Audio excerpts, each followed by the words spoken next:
క్యూటిఫై ఏదైనా మాట్లాడదామంటాను camera on చేసిన. ఇప్పుడే ఒక న్యూస్ వచ్చింది. అదేంటంటే హైదర్ కోర్టులో న్యూడిల్స్లో ఈగనంట.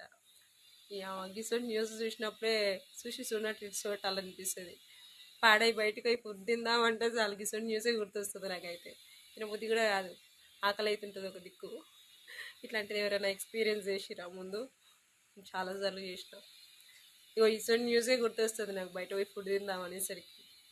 బట్ నోరు మాత్రం లాగుతూ ఉంటుంది, తిందాం తిందాం తిందాం అంటాను. అది ముచ్చట. ఇట్లాంటి న్యూస్ చూడబుద్ధి కాదురా నాకు. కళ్ళు మూసుకొని తినేస్తే అయిపోతుంది అనిపిస్తుంది. గలీజ్ కదా. ఫుడ్ బయట ఫుడ్ టేస్ట్ బాగుంటుంది, బట్ ఇక నీట్నెస్కి వచ్చేసరికి ఇక గిసొంటి ఆనొస్తేనే ఇంక అమ్మా అనిపిస్తుంది.